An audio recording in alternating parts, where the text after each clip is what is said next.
قاتله که دو فراش را کشته بود حبس ابد گرفت. بازداشت 20 نفر مهاجران تاجیک در داغستان روسیه. سامان ایر به عربستان سعودی هر هفته 2 مرتبه پرواز انجام دادنی است. در ازبکستان شرایط قید بودوباش شهروندان خارجی آسان شد. صحابالدین منورزاده، نفری که با گمان کشتار 2 زن فراشی اداره زمینی ناحیه دیوشتیچ دستگیر شده بود، به حبس ابد محکوم شد.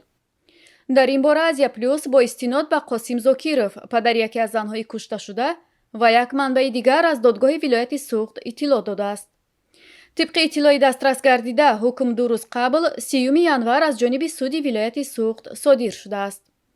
باید گفت که امید زاکیروی 45 ساله و وارثه فاضلوی 56 ساله، 2 زن فراش اداره زمینی ناحیه دیوشتیچ 17 ایول سال 2022 در روز استراحتی در مکان کاری خود با ضرب کارد کشته شدند.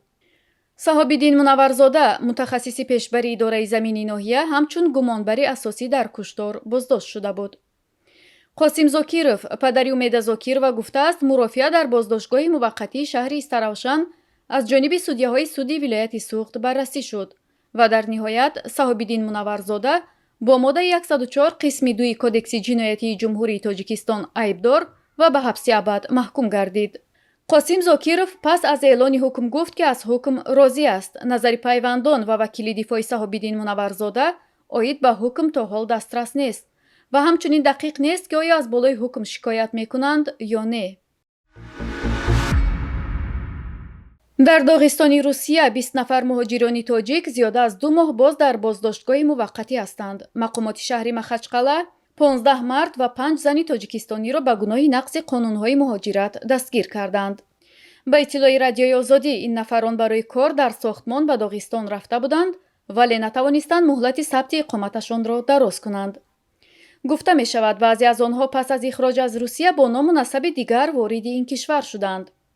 مهاجران بازداشت شده تاجیک گفتند که از سفارت تاجیکستان در روسیه کمک پرسیدند. در جواب از سفارت گفتند که باید قانونها را رعایت می‌کردید. پلیس مخچقاله بازداشت مهاجران تاجیک را تصدیق یا رد نکرد.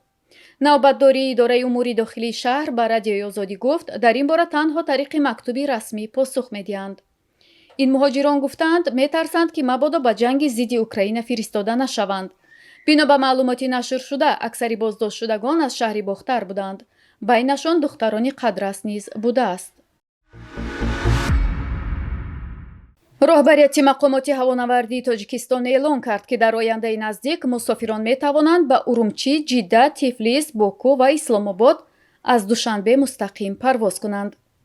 در این باره ضمن نشست مطبوعاتی اگنتی اویاسیای گراجدانی تاجیکستان رئیس سامان ایر عبدالقاسم ولیف معلومات داد.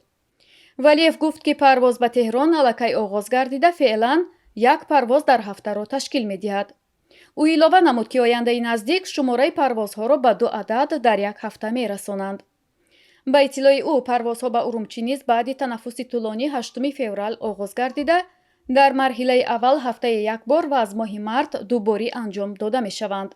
عبدالقاسم ولیف گفت که نقشه پروازها به عربستان سعودی شهر جده را دارند ولی فعلا انتظار اجازت مقامات هواپیمایی عربستان سعودی را هستند. این مسیر از حساب خواهشمندان زیارت مکانهای مقدس مسلمانان از جمله شهرهای مکه و مدینه می تواند طلبات زیاد داشته باشد. رئیس سامان ایر اظهار داشت که نیت دارند به جده هفته تا 3 بار پرواز کنند که از جمله پرواز از شهر خوجند نیز به نقشه گرفته شده است. مسیر دیگر که این شرکت نیت پرواز به آنجا را دارد از دوشنبه به اسلام آباد می باشد که انتظار می رود ماه‌های فوریه مارس آغاز گردد. مقامات اویاسیای گراجدانی اینچنین از نقشه پروازها به گرجستان و آذربایجان گفتند که انتظار می رود آینده نزدیک تطبیق شوند. مقامات ازبکستان شرایط ثبت نام موقتی شهروندان خارجی را ساده کردند.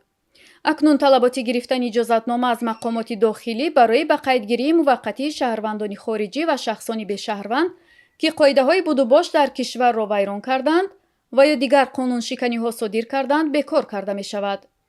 من بعد مأموریت مؤسسه های استقامتی و مؤسسه های طبی اینچنین صاحبان منزل های شخصی حقوق دارند که شهروندان خارجی را با راه آگاه کردن قانونشکنی‌ها توسط برنامه مهمانی به مقامات محلی در جای خود جایگیر و ثبت نام کنند.